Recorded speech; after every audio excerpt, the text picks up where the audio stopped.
कहीं जाए के जातारा पर ना रोल जाला। तू बात काहे नहीं कुछ समझता हमार। देखी हम रउआ भी नहीं रह सकत रउआ जानो तैनू हमारा बिना नहीं खुल सकत ठीक बाटे, लेकिन ये पेटवा मानी कहाँ से उठी भोजन। हमरा को हो जे लिया के चली रो साथ में। पागल अड़ू हाँ? देखी बाहर भीतर कैसे आदमी रहेलन इ तरह पता नहीं खे। हम जानते नहीं सुने एकरा में नु पुआ और खस्ता उस्ता सब बना के रख देले बनी रख लेबो ना। हां आराम से रउआ जाके उजे खा लेम। तू हमारा तनिको टेंशन मत ल, हम अच्छा से रहब, अच्छा से खाइब, अच्छा से अपन काम करब ठीक कौन बाटे। लड़की कंपनी भेटे सन त बोले बतियानु नानु लगो हम। अरे भाई हम शादीशुदा इंसान हनी, हमारा पता बाटे कि हमारा क्या करे के बाटे ठीक। ठीक बा जे बहुत हमारा यही बात के एगो डर लागेला नु कि रउआ कोनो लड़की से मत बतिया। देखी टाइम टाइम पर फोन हमारा से करत रहम कि खाना खा लेलू हई कर लेलू ठीक बा। माई समझावत काहे से यार। अरे हम तिंगे के समझाओ थाक गइल बनी कनी जा हउ ताकतवसन बाबू वो जो दुआरा पे बैठल बड़सन कुली। चुप करेबू तब नु असही जाइनु हम। चुप हो जाए अइबे नु करी, विदेश थोड़े ना जाते हुए। भैया रैली के टाइम होता चलब जी। आवत नहीं चल महाराज फेंकवा दिन पर हम सरियाई। अरे हो भोसु लगी। अरे माई का जी हम सरियावत देखा आई जल्दी रैली के टाइम हो गई। सुना ना बात में सुना देखा हाँ पर बात सुना। चल बाबू चल। अगर कहीं जाइल जाला नु एकदम हंसी खुशी विदा कइल जाला रोके ना। रुआ मत 3 महीना बाद फिर हम टेम्पू पर लिया। हाँ बे चला तू अपन ध्यान रखिया और माइयों का ध्यान रखिया ठीक बटे। हम जाता नहीं हां ठीक बा जी हम पहुंच के फोन करम। यहाँ के चल गनी हमरा कुछ नहीं के बुझा तुम का करी हुआ के रात रही तो हर टाइम से हमरा के पूछत रही करत रही। इहे नु कहाला हो घर के मर्द मनुष्य जालन जे बाहरा कतना घर सुना सुना लागेला। ये बबुआ जी रहत रहनी ह त कितना अच्छा लागत रहे, हंसत रही, खिलखिलात रहनी ह। हैं सब आदमी मन उदास क के बैठल बटुए। अरे जायदा हो कने वा एकदम उदास क के बैठल बिया, यही से ओकरा कुछ करेला कहत नहीं खी ना त कही ना कि देखा ना हमारा मर्दा गइला हम न त गोतिनिया हमरा काम करावे खातिर ये बेचैन कइले बैसन। जतनी टमाटर के चटनी आ भात बना देवे छेमकुआ तनका अथी बड़ टेस्टिंग लागी आ थोड़ी सी काजू बटुए काजूए डाल के आ अथी कर दे भूज भाज दे दी ठीक लागी। काजी दीदी देखो तारू हो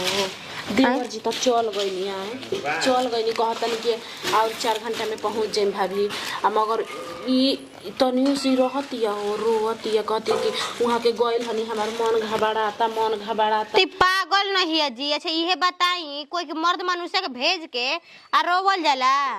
आए इहो मतलब को केहू कहीं जाला तो रोवल ना जाला काहे कि जानत नहीं कि रोवल तनी मनी परे लागेला। देखो कन्या जब मेरा हनुआ के नु आग पीछे मन करेला तो रह जाए के चाहिए मगर वो मजबूरी बना कि टिकट कट गइल बा तो कैसे रही हो ना।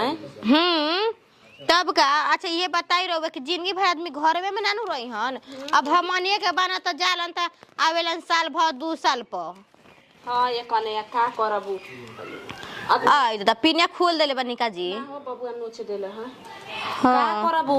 एगो उ बिया बेचारी के अपन मरद खाती तो मुठू होती है एगो भूगल न तो कोई आंख में दमासु भर गइल हटे। त हम जाना तनी अब केतनो बाइन त नया नचर कनिया बिया पहली पलावट शादी बिया भइल बाटे हैं उतना दिन आदमी रह जालन 2-4 महीना त दे जानबे करी के मोह माया लाग जाला। हाँ ये कन्या मगर का करब उ गइल हमन त हमरो तरवाई आइए गइल हटे कहतन कि प्रणाम भौजी कलें खुश रहे देखई ह भौजी ओकरा के रोई गाय खइबो ना करिए तुम जैसे झूठो बोल दी कि खइले हनी कले ये देवर जी मई के भैया जी लिया गइल हनी गाड़ी थारे खातिर। हां हां मुछु भैया अच्छा गाड़ी थारे खातिर लिया गइल हनी स्टेशनिया पर कहनी हां कि बबुआ जी निके निके चल जेम देख हम ट्रेन में नु बहुत भीड़ चलत ताटे। ना जी दीदी जन तनी एथी चिंता मत करी कनेवा अरे एथी हो जाई अभी मन भुलावन करी ठीक नु अभी नया नया बिया मन ना लगी हम जान तने अब हमनिए के मन लगत रहे अब ई हमनिए हो गइल बनी जाते देखो तनी तो तहरा मन लागत रहे तब साल भ देखे कोई हो खो जी दीदी साल भर 2 साल पर आदमी अइहन न जइहन त का होई हैं मन लागी त नकियो लेकिन का करम आदमी के घर में रखियन त नानू हो पाई। अब का करतनी भैया जी के जन का करतन घरे में होई हम आइल अनभिए त हां गाड़िया पर धरा के चले ठीक है बटे लो मोचू भैया गई रहन यहाँ के ई हमरा घर गई रही कहतो जाए लागल न त रोवे तानु कि ये भैया घर परिवार बढ़िया से दिखे अब भैया से कैसे उ खुल के कही हन हाँ जी का करम जाए तो आ जाए दी हमनी के बन जाना तो चिंता नहीं खेलेवे के एक कने हो त हमनी के बहिन ऐसन बिया गोतनी में कब हमनी के टकरार ना रहे के ऐसे ही भगवान हमनी के बना के रह से पूरा परिवार हमनी के इहे धरती पर रहे के निमन से रहे के हाँ तब का काहे ना जी ऐसे हमनी के आ चली जाए दी चिंता मत करी कनेवा के देखे लेखे के हमनी के जी त जा हंस ओकर से हंस जा तब का ठीक है बटे ले जा जा तनी बनावे ठीक बटे ओकरा से ठीक नो ठीक बटे से बतियाब ना तो ओकर मन तनियो से लागता हो अब हमनिए के नु बनी जा ओकर मर्दा नहीं खेत हंसे बोले खाती ओकर मन घबराता बार बार कहती है कि हमर मन ठीक नहीं खे मन ठीक नहीं के वहां के गइल बानी तो आग पीछ कइले बिया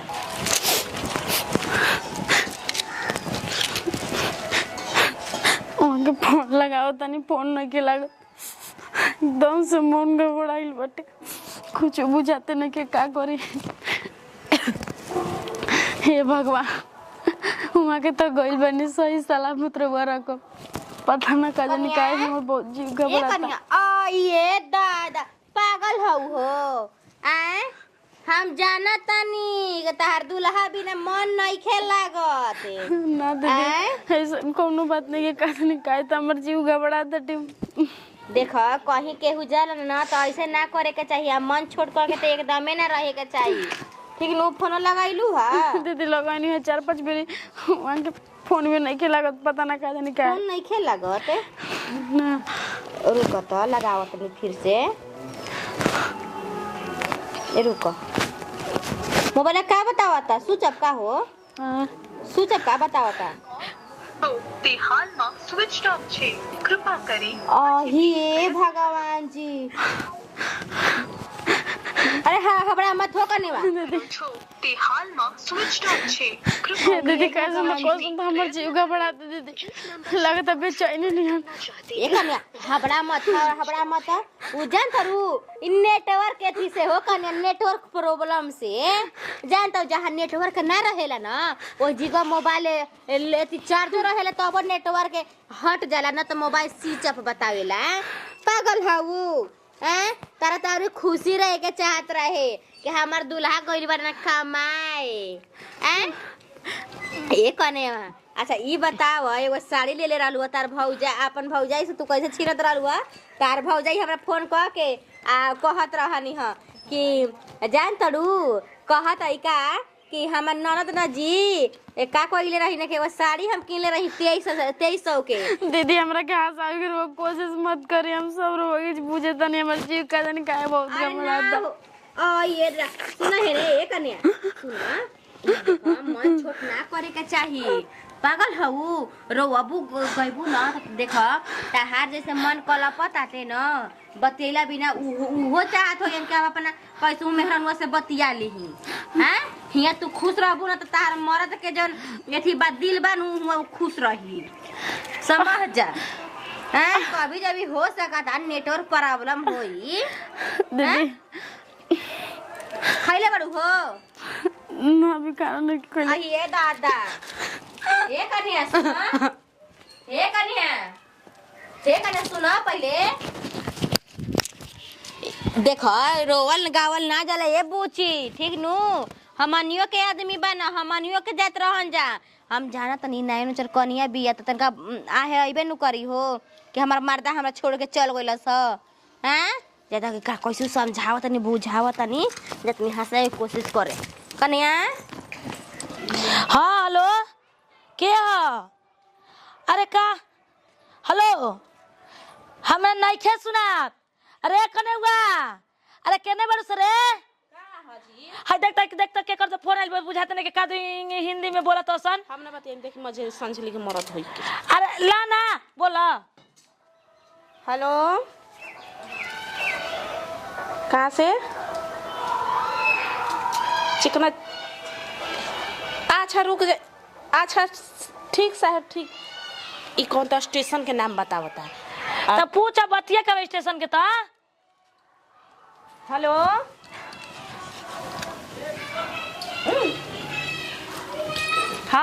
साहब हमनिए घर के नाम ह का भइल ह देखि जब के फोन आइल बा आई दादा बतिया बता हो का कहत बसन हमरो उठ हो जाता टे पूरा आदमी बोलत बसन हेलो हाँ का भइल बा कुछ भइल नहीं ना का कहत हसन हो और का का उधर जक्सन होई हुमई का बे ऐसे काहे कहत निरौरा अरे का भइल बउए बताओ ना बते कने हुआ मजाक मत करी जाना वीडियो कॉलिंग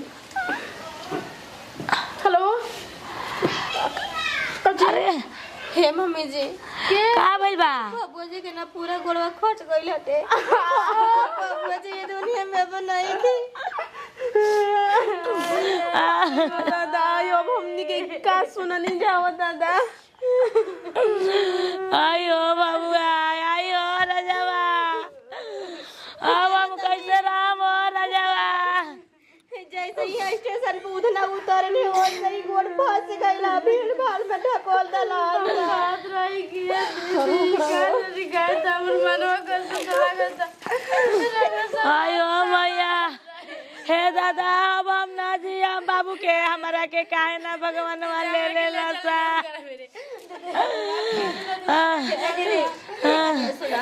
आयो बाबुआ अरे हमरा अब कुछ नहीं के बुझा तो दादा ये कने हुआ हम कैसे जिया मौआ मत जाई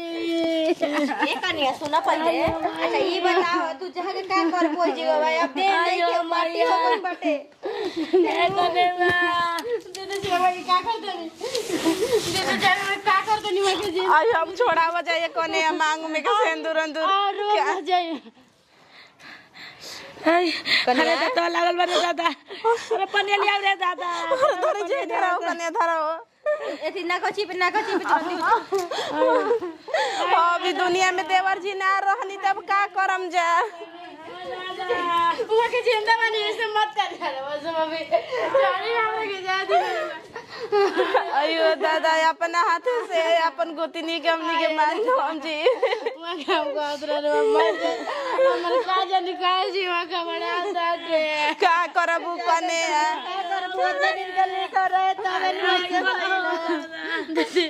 रवा का के लेके आइल बने दीदी वहां के जिंदा मानी हमरा के जा दी नाम जाता अरे कोला राजा नहीं के हमार बाप ना दीदी ऐसे मत करे